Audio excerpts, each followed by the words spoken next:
BSF salary, border security force 8 pay commission অনুযায়ী নতুন salary কত হবে, কতটা পরিমাণ বেতন বাড়বে যখন 8 পে কমিশন লাগু হবে, ডিটেলসে দেখাবো এই ভিডিওতে।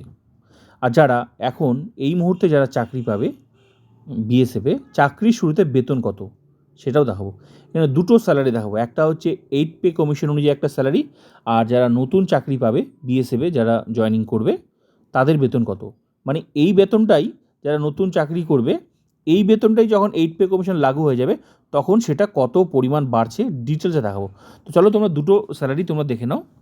এখনকার আগে তোমরা দেখো এখন যারা নতুন চাকরি পাবে স্যালারিটা কত, তারপর এই স্যালারিটা যখন 8 পে কমিশন লাগু হয়ে যাবে কতটা বাড়ছে ডিটেলসে দেখাবো। তো শুরুতে তোমরা দেখে নাও যারা নতুন চাকরি পাবে চাকরির শুরুতে বেতন কত সেটা, তারপর আমি এই স্যালারিটাই 8 পে কমিশনে কত বাড়ছে সেটা দেখাচ্ছি। তো শুরুতেই 21,700 টাকা যারা নতুন চাকরি পাবে, স্টার্টিং বেসিক পে হবে 21,700 টাকা। ডিএ 58% বেসিকের ডিএ 12,586 টাকা। এইচআরএ 30%। মনে রাখতে হবে এখানে XYZ সিটির ব্যাপার রয়েছে, তাই তুমি কোন সিটিতে তুমি পোস্টিং আছে সেটার উপর তুমি এইচআরএ পাবে, হাউস রেন্ট অ্যালাউন্স, ঠিক আছে। তো 30% এক্স সিটি। তো এটা হচ্ছে বেসিকের 30%, হাউস রেন্ট অ্যালাউন্স বেসিকে 30%। বেসিক হচ্ছে এখানে 21,700, 30% করলে টাকাটা হচ্ছে 6,510 টাকা। ট্রান্সপোর্ট অ্যালাউন্স হচ্ছে 3,600 টাকা। ডিএ অন ট্রান্সপোর্ট 2,088 টাকা। সিওআর 152 টাকা করে 30 দিন, 4,560 টাকা। তো এগুলোই সব কিছু যোগ করে যে স্যালারিটা হচ্ছে সেটাকে বলা হচ্ছে গ্রস স্যালারি। এটা যারা নতুন চাকরি পাবে, ঠিক আছে, নতুন যারা চাকরি পাবে এই স্যালারিটি তখন আমি দেখাবো 8 পে কমিশনে, ঠিক আছে। তো গ্রস স্যালারি হচ্ছে 51,044 টাকা। তো এখান থেকে এই গ্রস স্যালারি থেকে কিছুটা টাকা ডিডাকশন হবে, মানে কেটে নেওয়া হবে টাকাটা কিছুটা। এনপিএস, ন্যাশনাল পেনশন স্কিম আছে, 10% বেসিক প্লাস ডিএর কাটবে 3,429 টাকা। আর আদার্স ডিডাকশন সামথিং ওই 500 টাকা। তো এই দুটো ডিডাকশান যোগ করে যেটা হচ্ছে সেটা হচ্ছে প্রায় ওই 3,929 টাকার মতো ডিডাকশান হবে। তাহলে এই ডিডাকশানটা কিন্তু গ্রস স্যালারি থেকে, হ্যাঁ, এই ডিডাকশানটা গ্রস স্যালারি থেকে মাইনাস করে দাও, তাহলে কেটে ছেড়ে যে টাকাটা অ্যাকাউন্টে আসবে সেটা হচ্ছে ইনহ্যান্ড স্যালারি বলায় 47,115 টাকা। এটা হচ্ছে তুমি কেটে ছেটে পাবে। এছাড়াও আরও এক্সট্রা অনেক ফ্যাসিলিটি আছে, সেই ফ্যাসিলিটি তোমরা দেখে নাও বিএসএফে। এই জন্য এক একজনের স্যালারিটা একটু কম বেশি ওঠানামা করে, ঠিক আছে। যেমন বিএসএফ এক্সট্রা ফেসিলিটি কি অ্যাডিশনাল এক্সট্রা কিছু অ্যালাউন্স দেখে নাও তোমরা। যেমন বর্ডার এরিয়া অ্যালাউন্স আছে, মেডিকেল ক্যান্টিন অ্যালাউন্স আছে, লিভ অ্যালাউন্স আছে, ঠিক আছে। ড্রেস অ্যালাউন্স 10,000 টাকা ইয়ারলি, এটা বছরে। হিল এরিয়া অ্যালাউন্স আছে, রেশন মানি অ্যালাউন্স আছে, হাই রিস্ক অ্যালাউন্স আছে, তুমি কোন জায়গায় পোস্টিং করছো সেটা একটা ব্যাপার রয়েছে। তো বিভিন্ন পারপাসে মানুষ বেতন কিন্তু পায়, ঠিক আছে। কিট মেনটেন্যান্স অ্যালাউন্স আছে, ফ্লাইং অ্যালাউন্স আছে, এর বিভিন্ন সুযোগ সুবিধা রয়েছে বিএসএফে। এই জন্য বিএসএফের সবার বেতন কিন্তু সমান হবে না, মানে গোটা ভারতবর্ষ জুড়ে যে সবাই যে বিএসএফ সবার বেতন সমান নয়, কারণ পোস্টিংয়ের উপর ব্যাপারটা রয়েছে, কে কোন কীভাবে পোস্টিং, অনেক বিষয় রয়েছে, সেই বিষয়গুলো আমি তোমাকে দেখিয়ে দিলাম। এবার আসি 8 পে কমিশনের স্যালারি কেমন হবে। তো এখন যে স্যালারিটা তোমরা দেখছো, যে স্যালারিটা আমি ইনহ্যান্ড স্যালারি আর গ্রস স্যালারি যেটা দেখালাম, তো কেটে ছেটে যে টাকাটা অ্যাকচুয়ালি ডিডাকশনের এই যে ন্যাশনাল পেনশন স্কিম, এটা তো তোমাদের নামেই জমা হবে, এটা তো সরকার নিয়ে নিচ্ছে না, ঠিক আছে। তো গ্রস স্যালারিটা এখানে এখন আমি দেখাবো 8 পে কমিশনে তোমাদের কতটা বাড়বে। দেখো, পে কমিশন মানে হচ্ছে বেসিক স্ট্রাকচার পরিবর্তন, যার যেটা বেসিক সেটাকে একটা সংখ্যা দিয়ে গুণ করা হবে, যেটাকে বলা হয় ফিটমেন্ট ফ্যাক্টর। মানে যার যেটা বেসিক, কারো 21,700 থাকতে পারে, কারো 20,000, কারো 30,000, কারো 40,000, কারো 50,000, যার যেটা বেশি, কারো 10,000, কারো 12,000, এক একজনের বেসিক এক এক রকম আছে।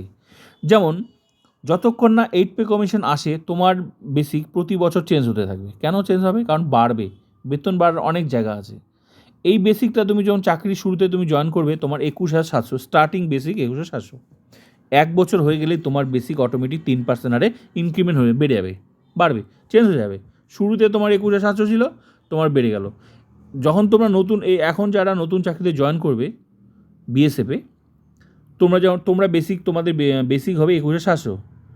তুমি যখন চাকরিতে জয়েন করবে, তোমার যখন সিনিয়র যারা আছে দাদারা, ওদেরকে জিজ্ঞাসা করবে তোমাদের বেসিক কত, ওরা বলবে আমার বেসিক এত, মানে তোমার থেকে অনেক গুণ বেশি ওদের বেসিক। তাই বলে কি ওরা বিএসএফ না? ওরাও বিএসএফ, তুমিও বিএসএফ। বিষয়টা হচ্ছে ওরা অনেক দিন ধরে চাকরি করছে, ওদের বেতন বেড়ে গেছে। সেরকম স্টার্টিং লেভেলে তোমার হবে 21,700, যতদিন চাকরি করবে তোমার বেতন তত বাড়তে থাকবে। কীভাবে বাড়বে? 21,700 এই যে বেসিকটা অটোমেটিক বাড়বে 3% হারে, যত বছর চাকরি করবে তত বছর বাড়তে থাকবে। তারপর ডিএ বাড়বে, অনেক বাড়ার, বছরে মোটামুটি কেন্দ্রীয় সরকার 2বার মতো ডিএ দেয়।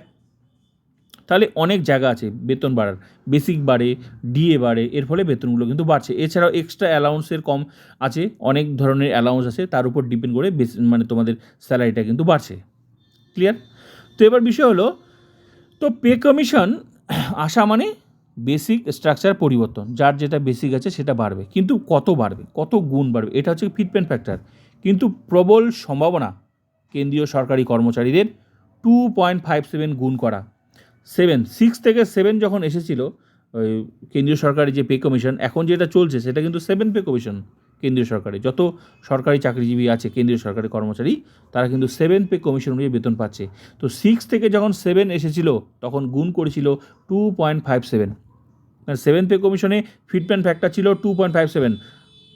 এবারও কিন্তু প্রবল সম্ভাবনা 7 থেকে 8-এ প্রবল সম্ভাবনা 2.57 ফিটমেন্ট ফ্যাক্টর। তাহলে তোমার বেসিক 21,700, তার সাথে 2.57 গুণ করো, গুণ করলে তোমার নতুন বেসিক হবে 55,769 টাকা। Only basic. তাহলে তুমি ভাবো তোমার বেতন কোথায় যেতে পারে। যেখানে তোমার সব কিছু মিলে স্যালারিটা হচ্ছিল, সব কিছু মিলে বেসিক থেকে সব কিছু মিলে স্যালারিটা কত হচ্ছিল তোমার, কেটে ছেটে কত টাকা পাচ্ছিলে তুমি? 47,115 টাকা। আর গ্রস স্যালারি কত? 51,044 টাকা গ্রস স্যালারি। সব কিছু মিলে বেসিক, ডিএইচআর সব কিছু আদার্স অ্যালাউন্স মিলে 51,044, এটা হচ্ছে গ্রস স্যালারি।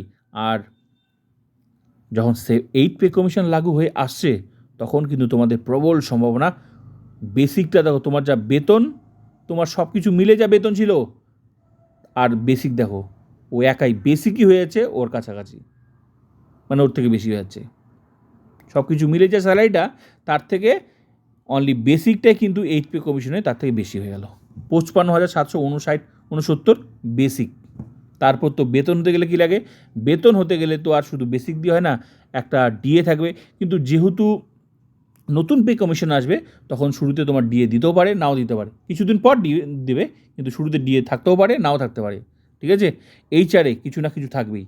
প্রবল সম্ভাবনা আবার সেই XYZ ব্যাপারটা রয়েছে, কারণ এই ঘর ভাড়া ছাড়া মানুষ থাকতে পারে নাকি? ঠিক আছে? তাহলে ঘর ভাড়া 30%, এখন যেটা আছে XYZ ব্যাপার, যে সিটিগুলোর ব্যাপার রয়েছে 30%, 20%, 10%, সেরকমই থাকার সম্ভাবনা রয়েছে।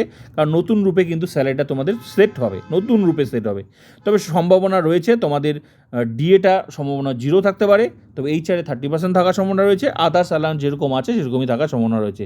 আদার্স অ্যালাউন্স তো থাকবেই, যে যেরকম ডিউটি করবে, যে এরিয়াতে পোস্টিং হবে তার সেরকম স্যালারি হবেই। ঠিক আছে? তো মোট কথা, বেসিকটা যার যেটা আছে সেটা কিন্তু 1 লাফে গুণই হবে। তো প্রবল সম্ভাবনা গুণটা কিন্তু 2.57 গুণ করলে তোমার যারা বিএসএফ, বেসিক হচ্ছে নতুন বেসিক হবে 55,769।